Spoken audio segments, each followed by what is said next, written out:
Hey guys, this is going to be a video about how to make your sketchbooks even better, my top 10 tips, and also just a way to get you reluctant guys out of the woodwork and maybe give sketchbooks a try. If you're not usually used to them, this might help you out. So, tip number one, when you're buying a sketchbook, there's so many different options out there. They're so beautiful in the store and you're like, I want to buy all of them, but be a little bit picky. There's two things that you really need to think about when you're buying your sketchbook. First one is your paper quality. Test out the pages. You don't have to get like a watercolor sketchbook or like a mixed media sketchbook if you don't really want to. But definitely get something with some better quality pages. If you're working with something very thin, you're not going to be able to experiment as much with the pages. Really just give mixed media a go. So get one that has a little bit sturdier paper, something that is going to hold up a little bit that you can go to town with. And then next is length. Don't get a sketchbook that is ridiculously long. This is about the longest you want to go. I think this is like 250 pages, 200 pages. Because once you get started with the sketchbook, you tend to go along the same kind of path. So definitely when you're getting your sketchbook, don't go for something that's ridiculously long. Go for something that you think that you actually can finish, which is going to give you that wonderful satisfaction. Number two, first page angst. If you're like me, who freaks out about having the first page stress, don't worry about it too much. Instead, focus on the front cover. Because to me, the front cover is not something that I really get super stressed about. It's just the front cover, it's not even a page. Do the front cover first and let that lead you into the first page. So for example, when I started off the sketchbook that I've got going on right now, here is, I had no idea what I wanted to put in it. I was drawing on the first page and the drawings, I was like so stressed that I was getting locked up. So I was kind of like, oh my god, I don't know what to do. I started with the front cover and I wrote Property Beyond a Vulva, and then I made it into a speech bubble and I was like, well, let's make a mini-me say it's Property Beyond a Vulva. That's a genius idea. And then once I drew myself, I was like, I'm gonna draw, you know, a black female witch playing cat's cradle with a spider with a t-shirt that says witches be crazy. I thought that was a great idea. It's goofy, it's stupid, but it doesn't have to be the most amazing thing in the world because it's just the front cover. And then, you know, more and more doodles kept on happening and I was able to fill up both pages. Suddenly, I have started the sketchbook. I know other people, they skip the first page altogether and they go right to the second page or right to the third page. And then they come back to the first page. And I've never tried it, so I can't give you my personal endorsement, but I think it's not a bad idea. If you're really like that caught up in it, why not? So number three, work in it daily. I know for some of you guys that might be really, really hard because some of you guys only want to work in it like one page a week. Don't do that. You've got to do it every single day or at least every other day because how on earth are you going to connect to your sketchbook if you're constantly putting it away? The more distance you put between yourself and your sketchbook, the more caught up in perfection you're going to be.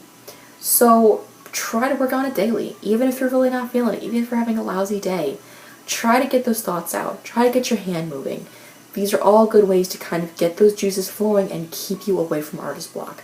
Number four, I'm sure you've heard this a million times, but do not tear out your sketchbook pages. Don't do it. For one thing, if you tear out the sketchbook, physically tear it out of the sketchbook, you're damaging it. By ripping it out of the binding, you are going to screw up other pages in this binding set. So even if you are going to tear them out, do it the proper way. Get an X-Acto blade and slice the page out, giving yourself a millimeter, about a centimeter of space. That way you're not going to screw the binding. If you start tearing out pages on the regular, you're going to get caught up in the idea of perfection, which is something that you don't want to do with a sketchbook. What you really ought to be doing is just, if you have a bad page, figure out how to make it better.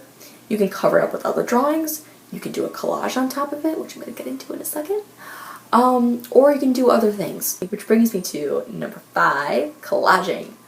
Why people don't collage more is something that I don't really understand because you can get so much out of it. For one thing, if you have a really kind of crummy page, you can cover it up with something even better. That way you don't have to worry about the sketchbook page. If you've got a page that bled through the other side, like you were inking something, you can cover it up. Don't waste the paper. Also, it's a great tool to, if you're just not feeling like you can draw, if your hand's not working, if you've got no ideas, if you're just stressed, if you're an art block, doing collage is a way that you can continue doing art. And also, it's a really good teaching tool.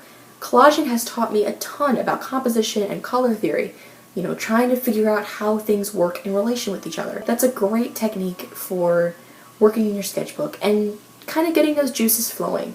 And it's a great way to experiment, which is ultimately what you really want to be doing in your sketchbook. Number 6, think about how you want your pages to work in relationship with one another. I personally don't like it when I'm looking at a sketchbook and both sides don't connect whatsoever with each other. You know, people read sketchbooks, you know, they open it up and they see both sides of the pages. What you should try to do, or at least something that I try to do, is I'll do one page, one side, and then I'll look at the other page and I'm like, what would look good next to it? How do I make it look good in relationship with one another? For example, I had one page, if I can find it, where I had a proof of my photo final. And I stuck it in because I thought it was cool, and I was like, what am I going to do on the other side that relates to it but isn't exactly the same?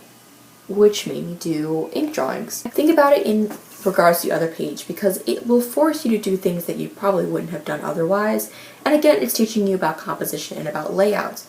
A technique or just a skill that you're going to need in the future when you're hanging things up, for example, in a gallery, is you need to know what is going to look good next to each other. You don't want to put things next to each other that are both really strong, but when they're next to each other, suddenly one of them looks weak, or they both look weak. So this is a good way to practice that for the future. Number 7, write in your sketchbook. I write down my dreams. I use it as a dream diary. I use it as an actual diary. I write down like to-do lists and things I gotta remember, little like reminders and assignments and stuff. I mean, I use my sketchbook for way more things than just sketching. And what I find is that the more that I write in my sketchbook, the more personal I feel with it. Because again, I'm going to be using it more, using it daily. And also, you know, the more you pick it up and the closer you get with it, the more that bond is formed, the better you're going to be, and the more you feel like you're going to be allowed to do stuff. Number 8, don't get caught up in perfection. I know plenty of people who, you know, when they get their sketchbook, they only do like one sketchbook page a week because they're really freaked out and they're like, every single page has to be perfect, and that's why I don't like working in a sketchbook. It's the wrong mentality to have with your sketchbook. You want to be free and you want to be loose, which means things are not going to be perfect. Get your sketches to the point where they're great and you're happy with them, but don't go the full Monty. One trick you can use to kind of fight against that tendency is to ink your sketches. What I find is that people who focus primarily in pencil, they are really caught up in that eraser and they tend to like fix and tweak and fix and tweak. I know for a fact that I've got dozens and dozens of sketches in my sketchbook that, you know, they've got plenty of anatomy problems and their faces look wonky and I could have done this and that and the other thing. But honestly, if you just sit down and you just work in it and you just ink your sketches, you know, those permanent marks are what's going to help you to keep going and to not get locked up on one page. So definitely just don't get caught up in the perfection of it. Just keep going. Number 9, inspiration. Oh man, if you're one of those people who maybe you're like a photographer and you're like, why should I keep a sketchbook?